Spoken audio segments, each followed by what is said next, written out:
الحمد لله نحمده ونستعينه ونستغفره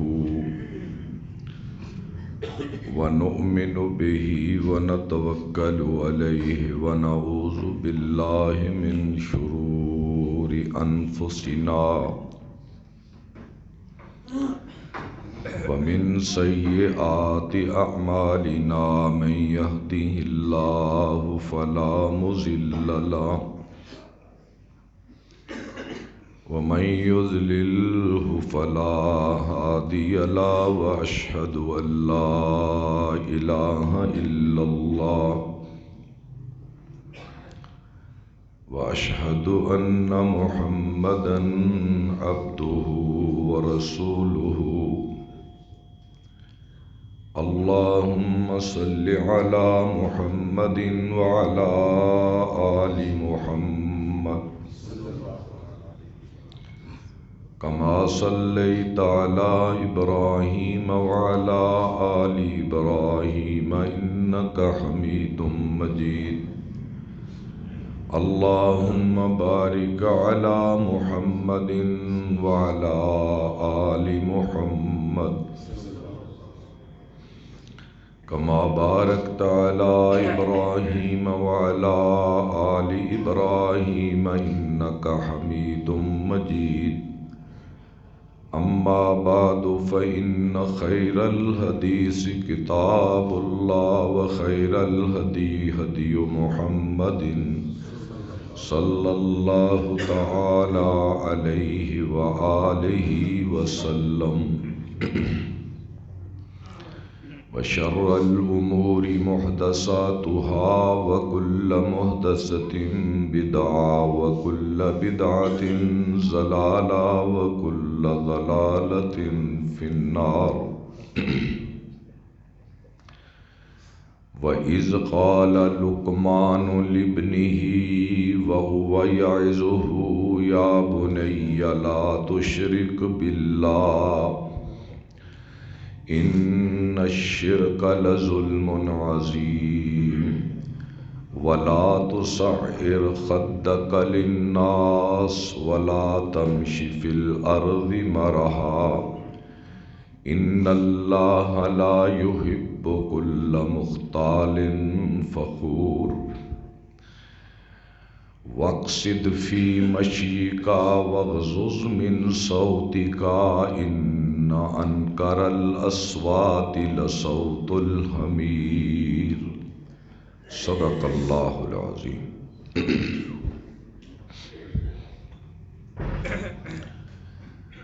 یاد کرو وہ وقت جب جناب لقمان اپنے بیٹے کو واعظ کر رہے تھے اور وہ اسے کہہ رہے تھے اے میرے بیٹا اللہ کے ساتھ کسی کو شریک نہ بنانا، بے شک شرک بہت بڑا ظلم ہے، اور لوگوں سے منہ نہ موڑنا اور اللہ کی زمین پر تکبر سے نہ چلنا، بے شک اللہ کی ذات متکبر گھمنڈ کرنے والے کو پسند نہیں کرتی. اپنی چال کو درمیانہ رکھنا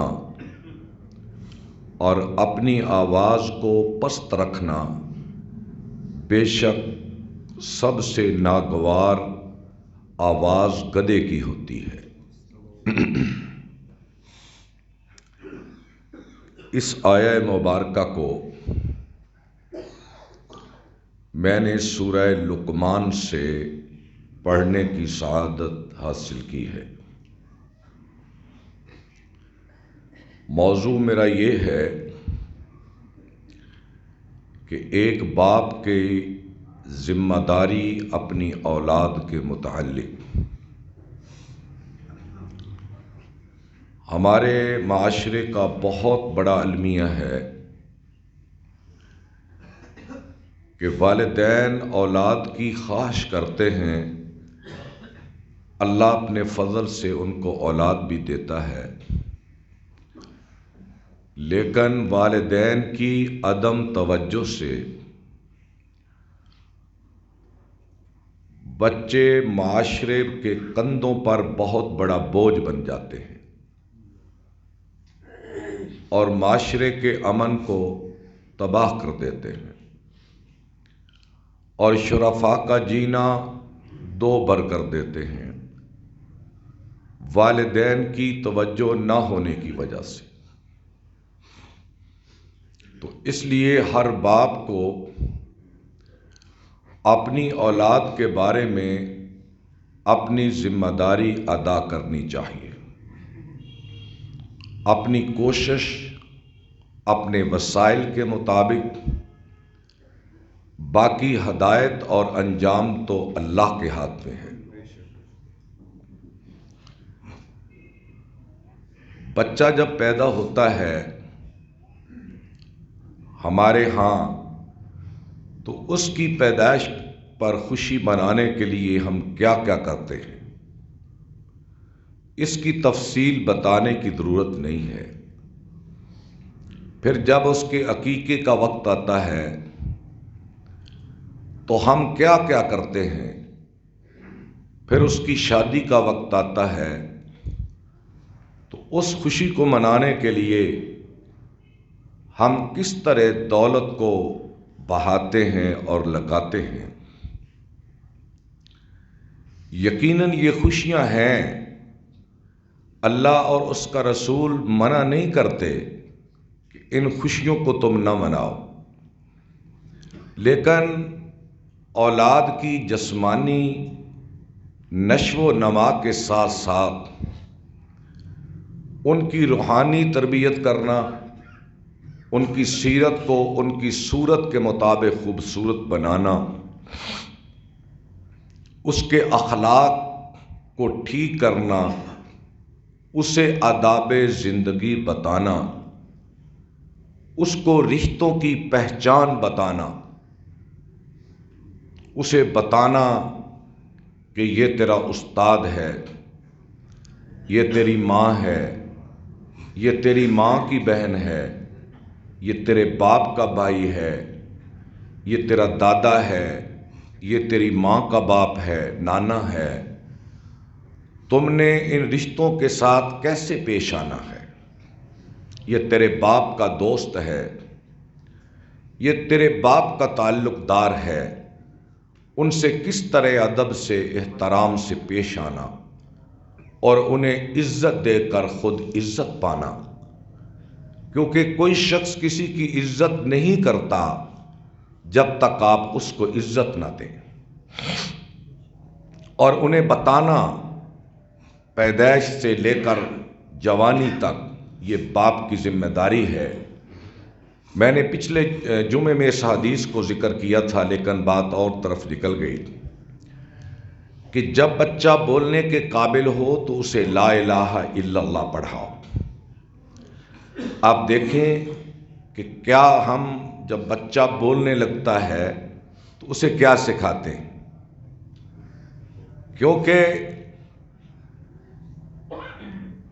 جو علم کی بات بچپن میں بچے کے ذہن میں پڑتی ہے وہ ایسے ہے گویا پتھر پہ نشان پڑتا ہے، کبھی مٹتا نہیں۔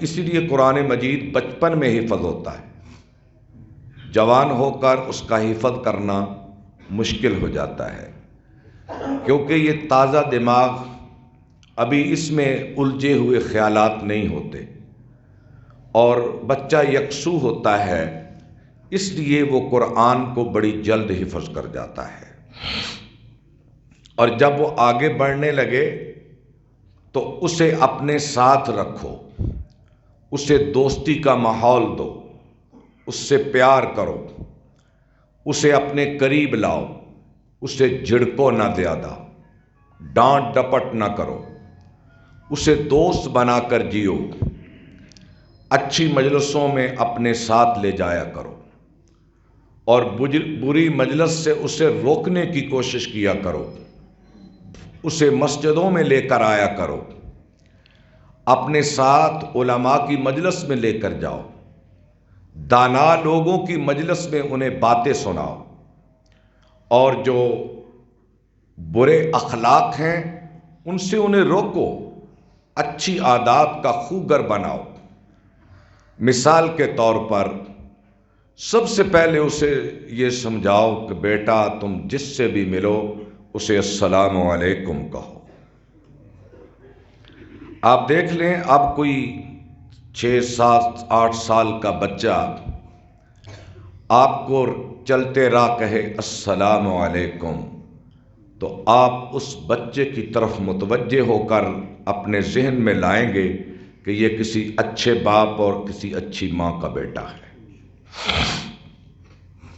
اور اس کے بعد اسے روکو۔ مثلا ایک بچہ بائیں ہاتھ سے آپ کا بیٹا کھا رہا ہے تو محبت میں آ کر اسے کھانے نہ دو کہ وہ کھاتا ہے چلو کھاتا رہے۔ بائیں ہاتھ سے پانی پیتا ہے تو یہ نہ کہو کہ پیتا ہے تو پیتا رہے۔ بائیں ہاتھ سے لکھتا ہے تو اسے روکو۔ آپ دیکھتے ہیں بہت سارے لوگ بڑے ہو کر بائیں ہاتھ سے لکھتے ہیں، اس کی یہ وجہ نہیں ہوتی کہ اس کے دائیں ہاتھ میں لکھنے کی صلاحیت نہیں ہوتی، نہیں ہوتا یہ ہے کہ بچپن میں جب اس نے قلم پکڑا تو بائیں ہاتھ سے پکڑا، اور اس نے لکھنا شروع کیا۔ نہ باپ نے اسے روکا نہ ماں نے اسے روکا، حتیٰ کہ وہ بائیں ہاتھ سے لکھنے کا عادی ہو گیا۔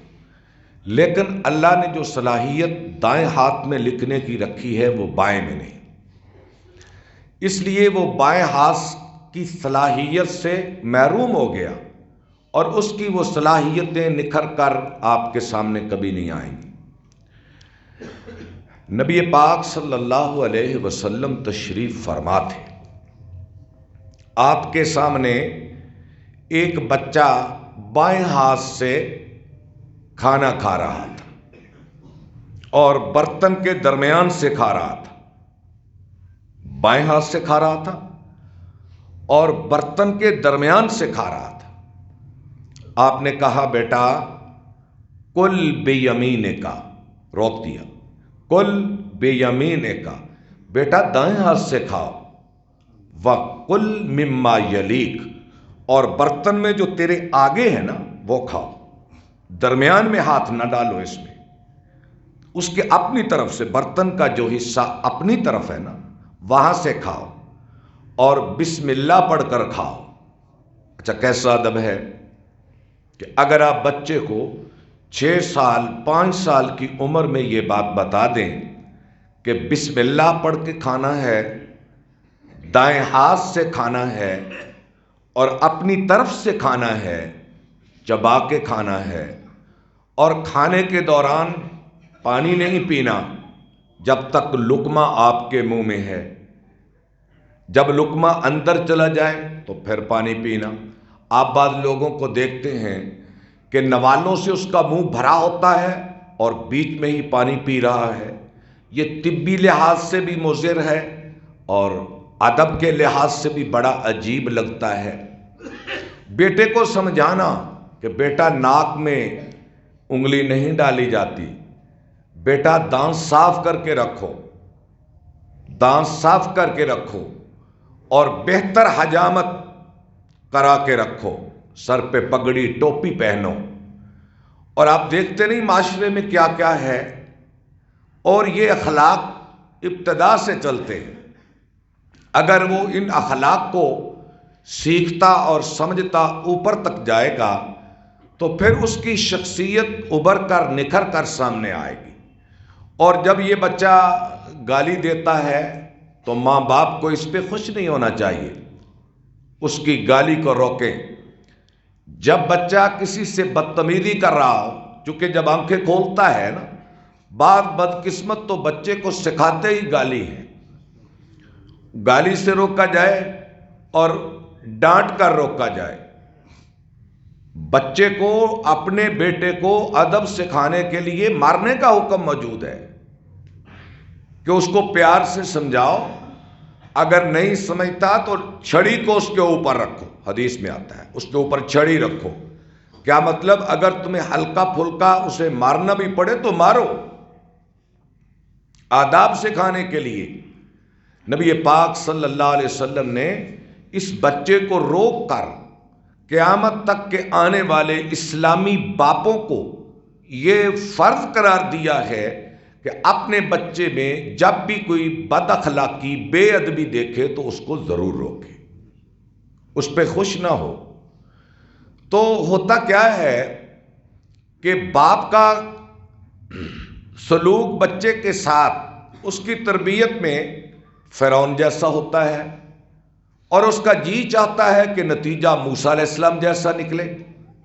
یہ کیسے ہو سکتا ہے کہ عادات بھی تو پھر موسیٰ علیہ السلام کی اپنانا پڑے گی نا۔ کام ٹھیک ہو تو نتیجہ ٹھیک ہوتا ہے، کام درست نہ ہو تو نتیجہ کبھی ٹھیک نہیں رہ سکتا۔ اور مومن باپ، اس کا تو فرض ہے کہ وہ اپنے بچے کے مزاج کو دینی بنائے، اپنے بیٹے کے مزاج کو دین پسند بنائے، دین پابند بنائے۔ اور قرآن مجید نے سورہ فرقان کے اندر یہ دعا سکھائی ہے پورے اس مسلمانوں کو کہ تم اپنی اولاد کی تربیت کرنے کے ساتھ ساتھ اللہ سے یہ دعا کیا کرو۔ ذرا دعا کے الفاظ سننا، سورہ فرقان آخری رکوع، ربنا ہب لنا من ازواجنا وذریاتنا قرۃ اعین واجعلنا للمتقین اماما۔ اے اللہ میری بیوی کو اور میرے بچوں کو میری آنکھوں کی ٹھنڈک بنا دے۔ آنکھوں کی ٹھنڈک اور دل کی ٹھنڈک کب ہوتی ہے؟ کب ہوتی ہے؟ جب بیوی بھی اچھی خبریں لے کر آئے، بیٹے کی بھی اچھی خبریں انسان کو ملے، لوگ بتائیں کہ فلاں بن فلاں کا بیٹا بڑا نمازی ہے، فلاں بن فلاں کا بیٹا بڑا مؤدب ہے، فلاں بن فلاں کا بیٹا بڑا باتمیز ہے، فلاں بن فلاں کا بچہ بڑا کمال اور اچھی عادتوں والا ہے، تو آدمی کے دل کو اور آنکھوں کو تب ٹھنڈک ملتی ہے۔ اور جب باپ کو پیغام ہی یہ آئے کہ آپ کا بیٹا منشیات فروش ہے، آپ کا بیٹا چور ہے، آپ کا بیٹا شرابی ہے، آپ کا بیٹا رازن ہے، آپ کا بیٹا بدتمیز ہے، گالیاں دیتا ہے، شرارتیں کرتا ہے، تو یہ آنکھوں کی ٹھنڈک نہیں ہوتی، یہ دل کی تکلیف ہوتی ہے۔ بلکہ اس آیت کو اس وقت تو خوب پڑھنا چاہیے جب والدین اپنی اولاد کی نافرمانی سے ستائے ہوئے ہوں، دکھی ہوں، پریشان ہوں، اپنی بیٹی کے رویے سے، اپنے بیٹے کے رویے سے، تو راتوں کو اٹھ کے اللہ سے دعا کرے، ربنا ہب لنا من ازواجنا وذریاتنا قرۃ اعین واجعلنا للمتقین اماما۔ یہ دعا کرنی چاہیے۔ اور اللہ تعالیٰ نے قرآن مجید میں ہمارے لیے حضرت لقمان علیہ السلام کو بطور نمونے کے جو اپنے بیٹے کی تربیت کر رہے تھے اس واقعہ کو بیان فرمایا، اور یہ دو جگہ پر بڑی تفصیل سے اللہ نے بیان کیا ہے، ایک سورہ بنی اسرائیل اور ایک سورہ لقمان۔ آپ دیکھیں حضرت لقمان نبی نہیں تھے، وہ غیر نبی تھے، اور عرب کے ایک نامور مصلح تھے، اور ایک دانشور عرب کے مشہور تھے کہ حضرت لقمان، حکیم کا لفظ ہوتا ہے نا ان کے ساتھ، حکیم لقمان، وہ یہ حکیم نہیں تھے، طبیب نہیں، وہ دوائیاں نہیں دیتے تھے، یا طب یونانی سے وہ دوائیاں بنا کر لوگوں کو نہیں دیتے تھے۔ حکیم کا معنی تو ہوتا ہے دانا، سمجھدار، دانشور، اہل علم۔ حکیم تو اس کو کہتے ہیں، اللہ کا نام حکیم ہے۔ اللہ کیا ہے؟ حکیم۔ اس کی ہر بات میں حکمت، اس کے ہر حکم میں حکمت اور دانائی۔ یہ لقمان ایک عرب کے دانا تھے۔ تاریخ نے حضرت لقمان کا ذکر بطور ایک دانا کے کیا ہے۔ اللہ تعالیٰ کو ایک غیر نبی شخص کی باتیں اتنی پسند آئی اور یہ حضور نزول قرآن سے پہلے ان کا زمانہ 500 سال 400 سال 300 سال کے لگ بھگ ہے۔ اللہ کو اس شخص کی باتیں اتنی پسند آئی کہ ان کے جانے کے 300-400 سال بعد جب قرآن اترنے لگا تو اللہ نے لقمان کی باتوں کو قرآن کا حصہ بنا دیا۔ قرآن کے پاکیزہ اوراق میں اس کو جگہ دے دی۔ قرآن معمولی چیزوں کو اپنے اندر جگہ نہیں دیتا، وہ یا تو فرعون کو جگہ دیتا ہے یا موسیٰ کو جگہ دیتا ہے، یا بڑے سرکش کو یا بڑے مطیع کو، بڑے سرکش کو۔ چھوٹی چھوٹی خبریں نہیں قرآن مجید بیان کرتا، چونکہ یہ اصول کی کتاب ہے اور اصول چھوٹے ہوتے ہیں، تشریحات بڑی ہوتی ہیں۔ تو اللہ نے لقمان علیہ السلام کے اس واعظ کو قرآن کا حصہ بنا دیا۔ ذرا سنیے، اللہ کی ذات عالی فرماتی ہے، میرے حبیب ذرا یہ واقعہ تو بیان کرو۔ وَإِذْ قَالَ لُقْمَانُ لِابْنِهِ، وقت یاد کرو جب لقمان نے اپنے بیٹے سے کہا، کیا کہا؟ یا بنیا، اے میرے بیٹا، لا تشرک باللہ، اللہ کے ساتھ کسی کو شریک نہ کر۔ اور یہ تو غیر نبی تھے نا، نبیوں کی دعوت کا بھی پہلا جملہ یہ ہوتا ہے، قولوا لا الہ، اور لا الہ الا اللہ کیا ہے؟ یہ توحید اور شرک کی نفی، دونوں چیزیں اس میں ہیں۔ اللہ کے سوا کوئی الہ نہیں۔ اے بیٹا، کسی کے ساتھ کسی کو اللہ کا شریک نہ کرنا، ان الشرک لظلم، بہت بڑا ظلم ہے انسان کا اگر وہ اللہ کے ساتھ کسی کو شریک۔ آگے فرمایا وَلَا تُسَعِّرْ خَدَّكَ لِلنَّاسِ، اے میرے بیٹا لوگوں سے بے رخی نہ برتنا۔ بے رخی کیا ہے؟ آدمی اپنے اندر یہ سمجھے میں بہت بڑا ہوں، باقی سب چھوٹے ہیں، میں طاقتور ہوں، میں زور آور ہوں، یہ بے زور ہیں، میں خوبصورت ہوں، یہ بدصورت ہیں، میں پڑھا لکھا زیادہ ہوں، یہ گنوار ان پڑھ ہیں، میرا نسب بڑا ہے، یہ چھوٹی قوم کے لوگ ہیں، میرا باپ بڑا تھا، ان کے باپ چھوٹے ہیں، میں انا ولا غیری، میں میرے سوا اور کس کی کوئی حیثیت نہیں ہے۔ نہ، ایسے نہ کرنا، بلکہ کیا کرنا؟ اس کا دوسرا پہلو یہ ہے، خود بخود ترجمہ نکلتا ہے، لوگوں سے ہنس کے ملنا، لوگ بڑوں کے سامنے جھک کے ملنا، بڑوں کا ادب کرنا، راستے کی دائیں جانب جانا، تیرے ہاتھ تیری زبان سے کسی کو دکھ اور تکلیف نہ پہنچے، عاجزی سے زندگی گزارنا، جھک کے زندگی گزارنا، اکڑ کے زندگی نہ گزارنا، اکڑ کے زندگی نہ گزارنا۔ ولا تمشی فی الارض مرحا، زمین پہ اکڑ کے نہ چلنا، زمین پہ اکڑ کے نہ چلنا۔ ان اللہ لا یحب کل مختال فخور، اللہ کسی متکبر کو پسند نہیں کرتا، کیونکہ اللہ سب سے آپ بڑا متکبر ہے۔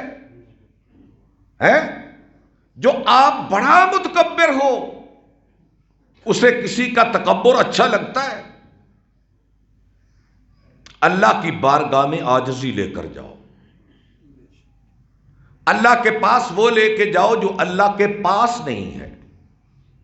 مثال کے طور پر مجھے بھوک لگی ہو تو میں خوش کس بات پہ ہوں گا؟ کوئی مجھے کھانا کھلائے۔ کھانا میرے پاس نہیں ہے نا۔ اللہ کے خزانوں میں ہر چیز موجود ہے سوائے ایک چیز کے، ہے نا؟ اللہ کے خزانوں میں ہر چیز ہے مگر ایک چیز نہیں، وہ کیا ہے؟ عاجزی۔ اللہ کے خزانے میں عاجزی نہیں ہے۔ عاجزی کا مطلب ہوتا ہے جھکنا۔ اللہ کی ذات کسی کے سامنے جھکتی نہیں ہے، تو اللہ کے جو خزانے میں نہیں ہے وہ لے کے اس کے پاس جاؤ، وہ خوش ہوگا، اور وہ ہے انکساری، عاجزی۔ عاجز بن کے جاؤ۔ یہ سجدہ عاجزی ہے، یہ رکوع عاجزی ہے، یہ دعائیں ہاتھ اٹھا کے رونا عاجزی ہے۔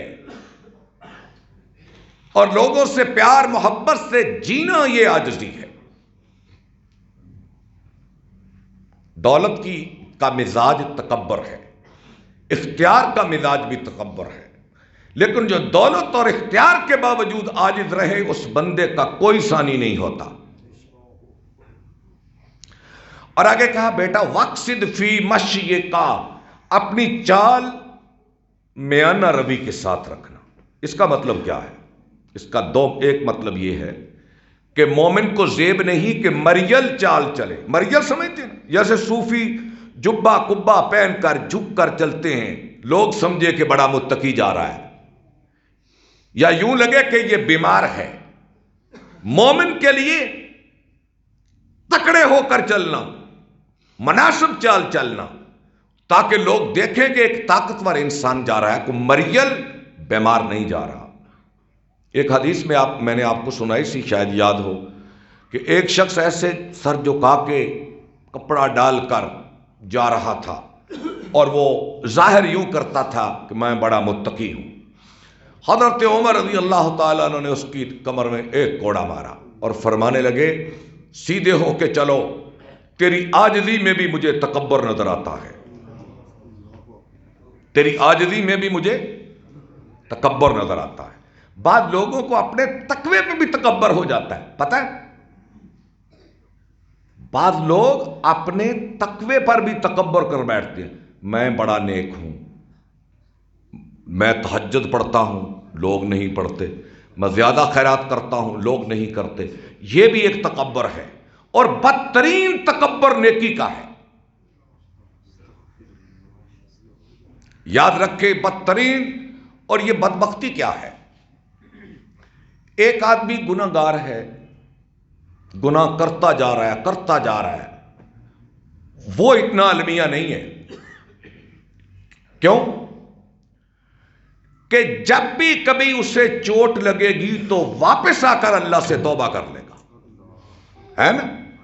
المیہ یہ بڑا ہے کہ ایک آدمی ساری زندگی یہی سمجھتا رہے کہ میں متقی بڑا ہوں، یہ المیہ بڑا ہے۔ اس سے تو کبھی توبہ کی توفیق ہی نہیں ملے گی، یہ تو کبھی واپس ہی نہیں لوٹے گا۔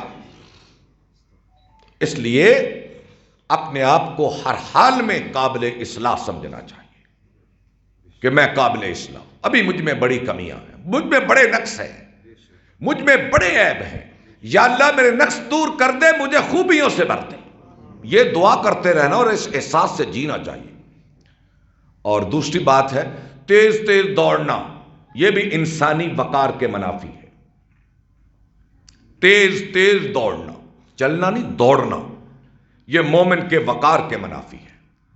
درمیانی چال چلنا۔ اچھا میں آپ کو ایک بات بتاؤں، انسان کی چال چلتا ہے نا کوئی بھی، انسان کی چال، اس کی گفتار کیا ہے؟ بولنا، بول، چال بول، اور دستار سمجھتے ہیں؟ ٹوپی، پگڑی، حجامت، یہ سب دستار میں ہے۔ یہ تین چیزیں انسان کے اندر کا حال بتاتی ہیں۔ اگر آپ نے دیکھنا ہو کہ یہ آدمی کیسا ہے، اس کی چال دیکھو، اس کی چال میں اکڑ تو نہیں ہے؟ اس کی چال کیسی ہے؟ اکڑ کے تو نہیں چلتا؟ اس کا بول کیسا ہے؟ اور اس کی دستار کیسی ہے؟ پگڑی، ٹوپی اور حجامت دستار میں آتی ہے۔ آپ حجامت دیکھ کر اندازہ کر سکتے ہیں کہ یہ آدمی کس قماش کا ہے۔ آج دیکھتے ہیں بچوں میں ہمارے، میں اسکول ٹیچر بھی ہوں، وہ بچے عجیب قسم کی حجامتیں کروا کے آتے ہیں، اور وہ حجامت بتاتی ہے کہ اس کے گھر کا ماحول کیا ہے، اس کے باپ کا مزاج کیا ہے، اس کے بڑے بھائی کا مزاج کیا ہے، اس کے مجموعی گھر کا مزاج کیا ہے۔ ادھر سے حجامت کوئی، ادھر سے کوئی، ادھر سے کوئی، اور داڑھیوں کے بھی عجیب انہوں نے ڈیزائن بنا لیے۔ یہ حجامت بتاتی ہے کہ اس کے گھر کا کیا حال ہے، اس بچے کا اپنا کیا حال ہے۔ اگر اس نے حجامت بہتر ہے، دستار بہتر ہے، لباس ٹھیک ہے، دستار میں لباس بھی آتا ہے، لباس بھی انسانی شخصیت کا آئینہ دار ہے. لباس بھی انسانی شخصیت کا آئینہ دار ہے. لباس بتاتا ہے کہ اس کے اندر کیا چھپا ہوا ہے. چال بتاتی ہے کہ انسان کے اندر کیا چھپا ہوا ہے. یہ تینوں چیزیں بتاتی ہیں. تو جب آپ کسی بچے میں دیکھیں کہ یہ تینوں چیزیں بہتر ہیں تو سمجھو کہ اس کے باپ اور ماحول کا گھر کمال ہے. اور اگر یہ تینوں چیزیں غلط ہیں تو سمجھو کہ اس کی تربیت نہیں. اور لقمان علیہ السلام کہتے ہیں وَاقْصِدْ فِي مَشْيِكَ، اے میرے بیٹا تیری چال چلے کہ یہ ایک شریف النفس جا رہا ہے.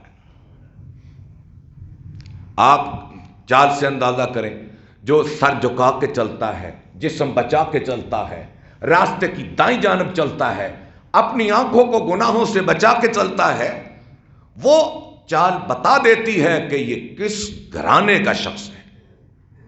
اے میرے بیٹا ایسے کرنا.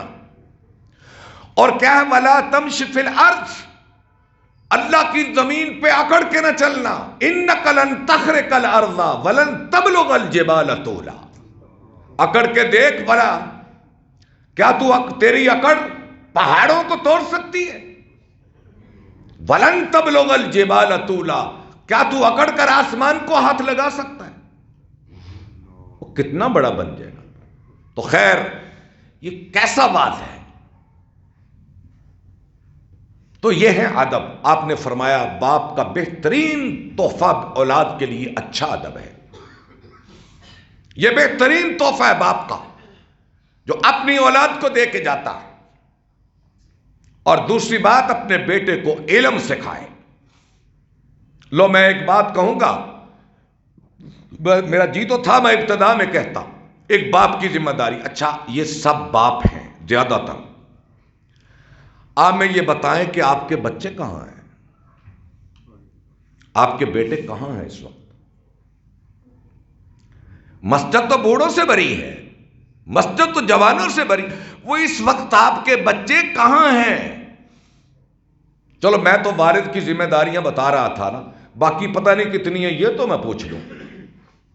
آپ کے بیٹے اس وقت کہاں ہیں؟ اس کا جواب ہے؟ کوئی جواب نہیں، کسی کے پاس جواب نہیں. اگر ہم اپنے بیٹوں کو نماز اور جمعے میں نہیں لا سکے تو باقی ہم کیا کریں گے؟ کیا ان جوان بچوں پہ جمعہ فرض نہیں ہے؟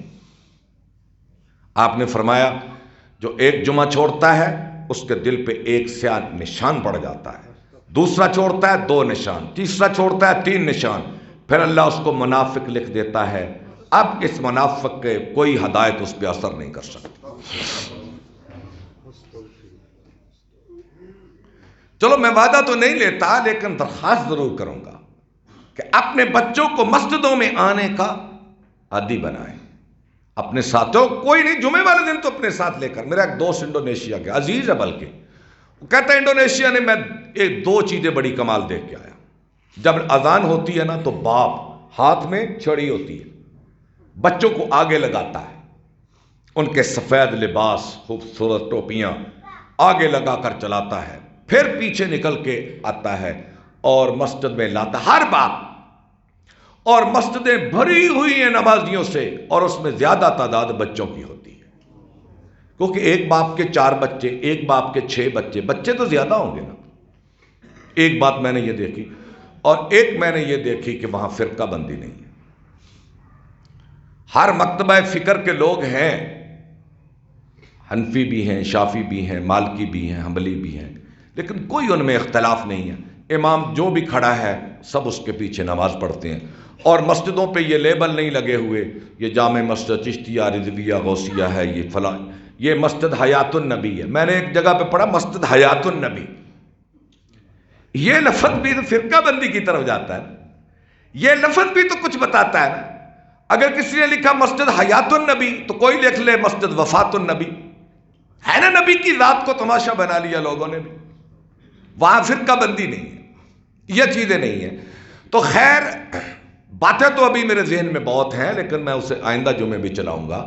تو آپ احباب سے جو میرے سامنے میرے مخاطبین، میرے سامعین، میرے ناظرین ہیں، میں آپ احباب کی خدمت میں یہ گزارش کروں گا اور ہاتھ جوڑ کے کروں گا، اگر ہم اس طرح مر گئے اور بچوں کو بے نماز چھوڑ کے چلے گئے، جو نماز نہیں پڑھتا اس سے کسی خیر کی توقع نہیں ہے۔ کیا خیال ہے؟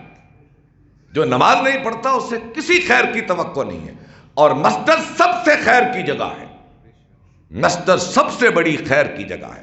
یہاں سے آپ کو یہ جملے ملیں گے جو میں بول رہا ہوں، جہاں سے مسجد کی روحانیت آپ کے دلوں پہ اثر کرے۔ دیکھو نا، جب مسجد میں آدمی ہوتا ہے تو اس کا مزاج اور ہوتا ہے، اس کی عادات اور ہوتی ہے، وہ خاموش رہتا ہے، وہ سیکھتا ہے، نماز کے نظم کو دیکھتا ہے، اس میں سنجیدگی آتی ہے، وہ قرآن پڑھنے والوں کو دیکھتا ہے، اس کا جی چاہتا ہے۔ یہ خیر کی جگہ ہے، یہ روحانیت کی جگہ ہے، یہ ایمان کی جگہ ہے۔ اپنے بچوں کو مسجدوں میں لائیں، یہ بہت بڑا جرم ہے۔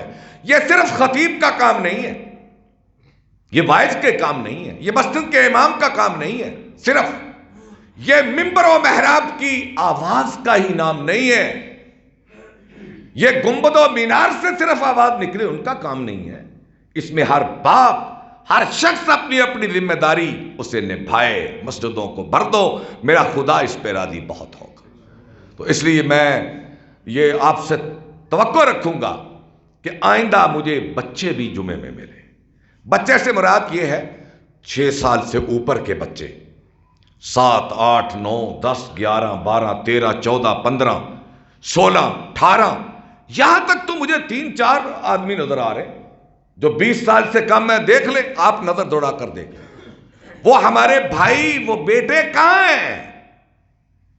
آپ تو مسجدوں میں آ گئے، کہیں ایسا تو نہیں وہ سنوکر کلبوں میں چلے گئے ہوں، کہیں ایسا تو نہیں وہ لیٹ کر موبائل دیکھ رہے ہوں، کہیں ایسا تو نہیں ہے کسی بری صحبت میں چلے گئے ہوں۔